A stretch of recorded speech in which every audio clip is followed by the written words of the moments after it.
Selamat datang di Alur Donghua. Kali ini Mimin akan cerita novel The Crown, Emperor of Eternity. Sebelum mendengarkan, jangan lupa subscribe, like, komen, dan share ya, biar Mimin tambah semangat. Selamat mendengarkan. Melanjutkan episode sebelumnya, hanya dalam beberapa hari, suasana di seluruh kota Qianshan menjadi aneh. Aura pembunuhan menyelimuti setiap saat di kota, membuat banyak orang ketakutan. Apa yang akan terjadi? Mengapa orang-orang di istana Tuan Kota bersikap sedikit lebih ganas? Aku tidak yakin. Akhir-akhir ini, istana Tuan Kota lebih kejam dari sebelumnya. Aku tidak tahu berapa banyak orang malang yang ditangkap, lalu dibuang sudah menjadi mayat di keesokan harinya. Mungkin keadaan akan terus berubah, seorang berkata. Suasana tegang di kota akhir-akhir ini membuat semua orang merasa waspada, dan mereka samar-samar merasa bahwa perubahan besar akan segera terjadi. Diskusi serupa terjadi di mana-mana, membuat suasana tegang semakin memanas. Tempat tersembunyi di kota. Ketua, apakah Anda benar-benar percaya pada orang itu? Seorang pria berpakaian hijau menatap wanita di depannya saat bertanya. Mendengar ini, wanita berpakaian istana merah muda yang berdiri di depan ambang jendela perlahan berbalik, memperlihatkan wajahnya. Wanita ini tidak lain adalah wanita dari klan Qianshan yang telah mencapai kesepakatan dengan Chu Guangsheng. Identitas aslinya adalah pemimpin klan Qianshan saat ini. Ekspresi wajah wanita itu terlihat tak berdaya, lalu berkata dengan senyum masam, apakah kita punya pilihan lain? Selama kurun waktu ini, orang-orang dari rumah Tuan Kota menjadi semakin kejam terhadap suku Qianshan kita. Aku tidak tahu berapa banyak anggota suku kita yang telah tewas di bawah pisau mereka. Pria berbaju hijau itu menggertakkan giginya dan melirik wanita yang bermartabat dengan lembut di depannya. Sedikit kekaguman yang tak terlihat melintas di kedalaman matanya. Ketua, aku bisa pergi dan membunuh bajingan tua itu.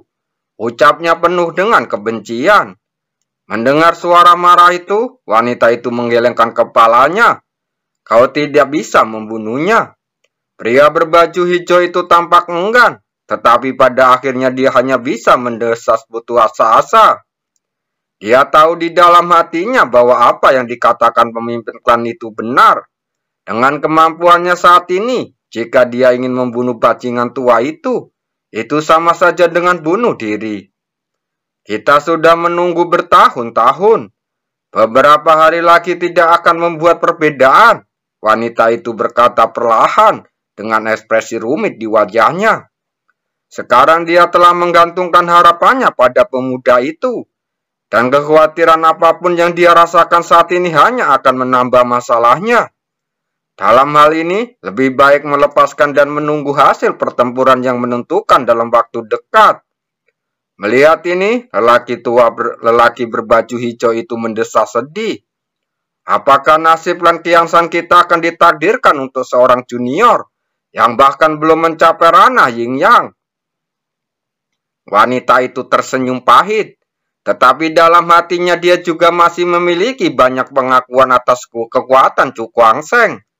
Meski tingkat kultivasinya tampaknya tidak kuat, dilihat dari pertempuran hari itu, pemuda itu tidak dapat dinilai dari kekuatannya yang dangkal. Bagaimanapun juga, lelaki tua berpakaian abu-abu itu adalah praktisi ranah Yin yang sejati. Fakta bahwa Chu Guangsheng mampu mengalahkannya dengan mudah sudah cukup untuk menjelaskan semuanya. Ketua, kata pria berbaju hijau itu. Wanita itu melambaikan tangannya untuk menyela, lalu berkata dengan tegas, saya mengerti kekhawatiran Anda, tetapi apakah itu demi leluhur kita atau demi anggota suku saat ini? Saya harus mengambil risiko. Jika sesuatu yang tidak terduga terjadi, dan yang terburuk terjadi adalah saya kehilangan nyawa saya. Dan jika kita berhasil, suku Qianshan kita akan dapat kebebasan. Pada akhirnya, suara wanita itu dipenuhi dengan tekad. Pria berbaju hijau itu terkejut dan berkata dengan ragu-ragu, "Tapi nyawa pemimpin klan ada di tangan orang itu." Mendengar ini, wanita itu mengerutkan bibir merahnya, dan senyum cerah muncul di pipinya yang seputih salju. Namun, senyum sejenis ini selalu membawa sedikit tekad dan kesedihan. Melihat hal itu, lelaki berbaju biru itu terdiam. Setelah sekian lama, seorang wanita terdengar di ruangan itu. "Anda harus bersiap sesegera mungkin. Hanya jika kita menyelesaikan tugas itu, kita dapat menghindari pengejaran selanjutnya dari dinasti Tian Sui. Jika tidak, bahkan jika orang itu membunuh tuan kota Qiangsang, itu tetap akan sia-sia." "Ketua, saya mengerti." Pria berbaju hijau itu memberi hormat lalu berbalik untuk pergi. Wanita itu perlahan berbalik dan menatap langit di luar jendela. Dia mengepalkan tangannya perlahan dan matanya yang jernih bersinar dengan tekad. "Saya harap Anda bisa berhasil. Bahkan jika saya harus mengorbankan hidup saya dan segalanya untuk itu. Yang penting saya bisa menjaga warisan klan." Seiring berjalannya waktu, suasana tegang di kota itu berangsur-angsur menjadi lebih pekat. Beberapa praktisi yang tidak terlalu berani telah mengungsi dari kota Qiangsang untuk menghindari terjebak dalam pertempuran. Ketika suasana tegang ini berlanjut hingga hari ke-10, perubahan mendadak menyebabkan seluruh kota Qiangsang langsung sunyi. Dari kamar tempat Cu Guangsheng berada, cahaya merah melesat ke langit, melewati tepat di atas kepala para praktisi yang tak terhitung jumlahnya, yang melesat menuju istana megah, istana tuan kota Qiangsang. Cahaya itu langsung menghilang dan sebuah tiang berdarah muncul di udara. Lalu muncul garis huruf berwarna merah berkelebat. "Aku akan datang menemuimu dalam 3 hari." Untuk sesaat, seluruh kota Qiangsang menjadi kacau karena munculnya tantangan berdarah ini. Banyak orang saling memandang dengan heran. Siapakah orang yang berani menantang istana penguasa kota di depan umum? Jika melihat ke bawah, semua orang dapat melihat sederet kata-kata kecil di bagian bawah postingan. "Penguasa kota Qiangsang mundur." Suasana di kota kembali gempar. Banyak sekali orang yang menatap dengan mata terbelalak. Orang ini sebenarnya secara langsung memprovokasi wali kota Qiangsang. "Aku ingin tahu seperti apa reaksi istana penguasa kota," seru seseorang. Menghadapi provokasi terang-terangan seperti itu, pemerintah kota tentu tidak akan membiarkannya begitu saja, mengingat gaya mereka yang sangat arogan. Akan tetapi, yang paling mengejutkan, istana tuan kota tidak bereaksi sama sekali. Seolah-olah pihak luar tidak ikut campur dalam masalah ini, dan tidak terdengar ada pergerakan apapun. Ketidakpedulian dari istana tuan kota menyebabkan surat tantangan berdarah itu tetap melayang di langit di luar istana. Sinar cahaya berdarah muncul darinya, membuat suasana pembunuhan di kota itu semakin intens. Semua orang samar-samar menyadari bahwa istana tuan kota tidak benar-benar acuh tak acuh, tetapi sedang menangguh sesuatu. Jika meledak, akan terdengar gemuruh dan amukan hebat. Oleh karena itu, selama 3 hari berikutnya, seluruh kota Qiangsang tampak tenang, tetapi sebenarnya ada bahaya yang tersembunyi. Ketika hari keempat tiba dan sinar fajar pertama menyinari tantangan berdarah itu, seluruh kota Qiangsang menjadi sunyi senyap. Banyak orang menatap tantangan itu yang tampak semakin merah darah di bawah cahaya fajar, dan hati mereka pun menjadi tegang. Keheningan ini tiba-tiba pecah oleh suara angin yang tertiup kencang. Sesosok tubuh yang diselimuti cahaya tiba-tiba melesat ke angkasa dan terbang menuju pusat kota istana Qiangsang. Di bawah tatapan gugup banyak orang, cahaya itu menghilang, memperlihatkan sosok muda. Saat berikutnya, suara dingin penuh niat membunuh bergema di seluruh langit kota Qiangsang. "Tuan kota, keluar, ayo kita bertarung." Teriakan itu bagaikan guntur, bergemuruh dan meledak di angkasa.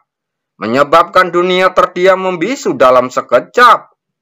Tatapan terkejut seluruh kota berkumpul dan wajah semua orang dipenuhi oleh keterkejutan. Orang yang berani menantang tuan kota adalah seorang anak muda.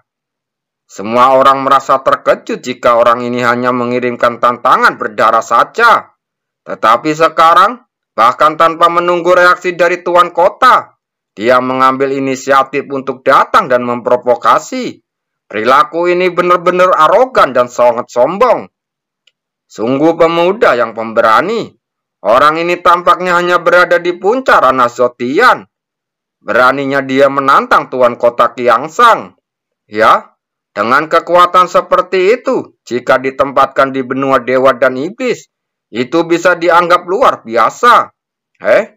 Dengan temperamen kejam dari tuan kota, bocah pemarah ini mungkin akan berakhir dengan menyedihkan.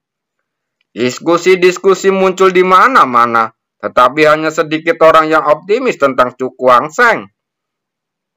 Lagi pula, di permukaan ada kesenjangan besar yang tidak dapat dijembati antara kekuatan di puncak ranah Zotian dengan raksasa seperti tuan kota.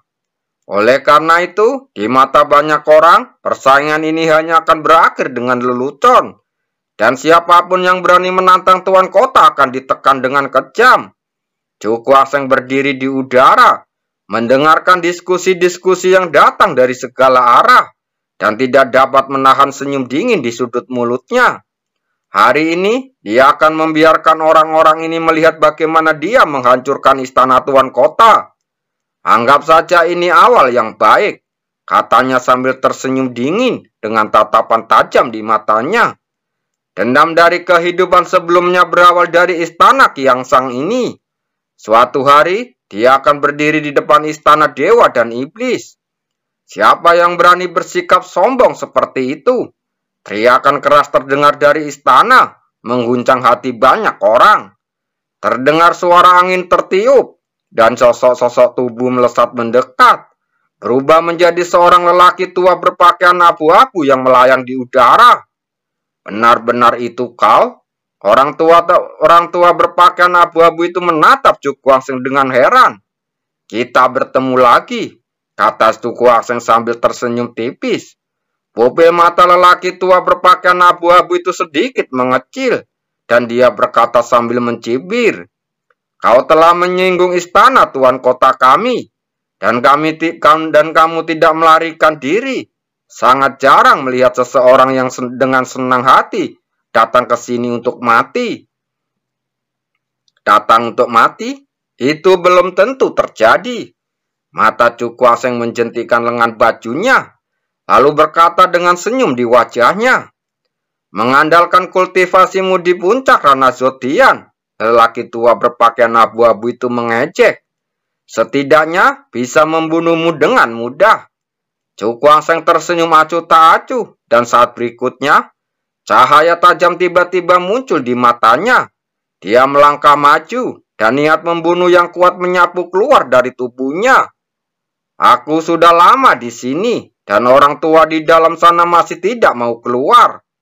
Teriakan dingin terdengar, dan raungan naga terdengar di seluruh langit. Aura naga yang sangat kuat menyebar, menyebabkan banyak orang berubah warna. Chu Guangsheng menampar dengan satu telapak tangannya, dan kekuatan yang melonjak berubah menjadi jejak telapak tangan yang besar. Darah mengalir deras di atas telapak tangan itu, dan aura yang mengerikan terpancar darinya. Sombong sekali kau, teriak lelaki tua berpakaian abu-abu itu dengan marah, lalu melompat maju untuk menghalangi jejak telapak tangan itu. Keluar, Chu Guangsheng berteriak. Lalu telapak tangan berdarah itu menampar ke arah lelaki tua berpakaian abu-abu itu. Seketika itu juga, banyak orang yang tercengang melihat pelindung yang dibangun oleh lelaki tua berpakaian abu-abu itu langsung runtuh dalam sekejap.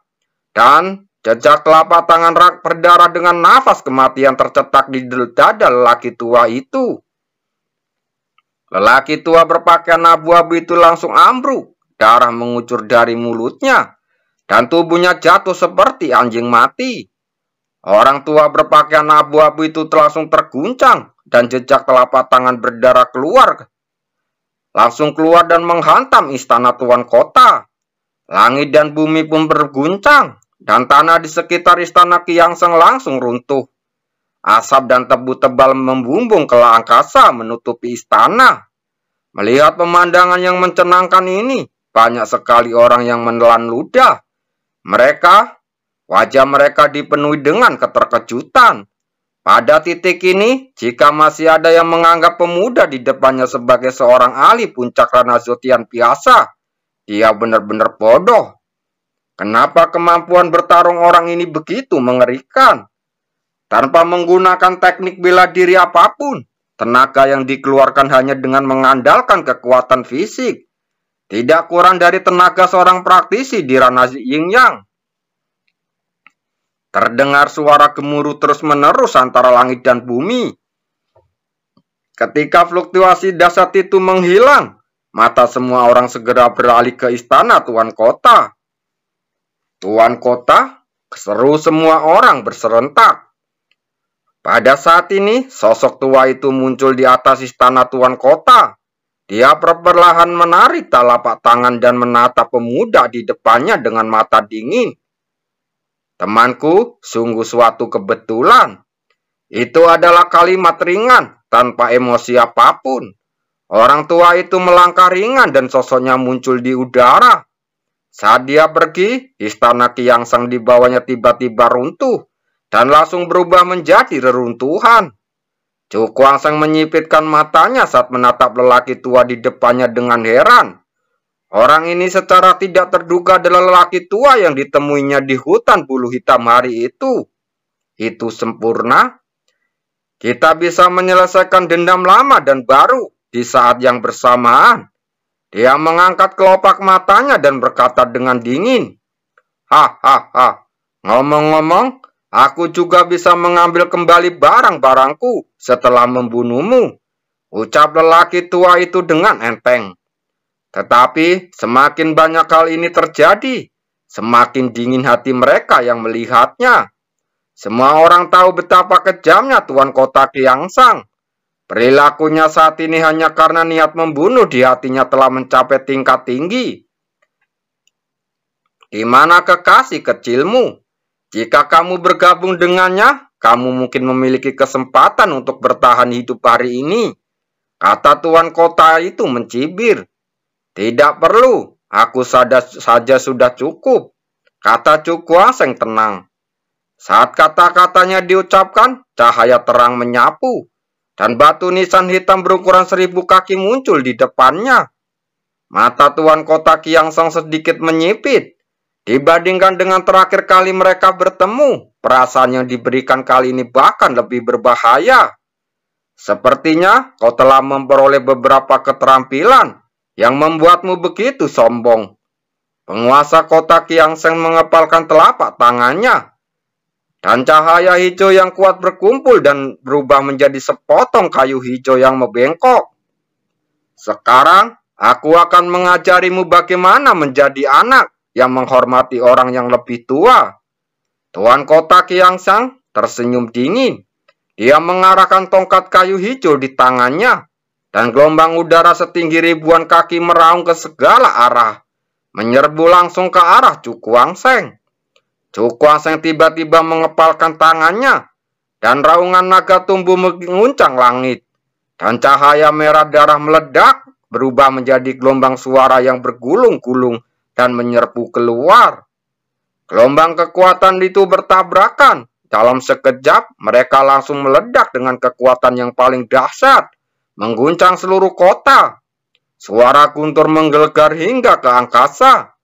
Dan di tengah tatapan mata yang banyak terkejut, seberkas cahaya tiba-tiba menerobos kekuatan dahsyat itu, dan langsung menuju ke arah tuan kota. Terima kasih.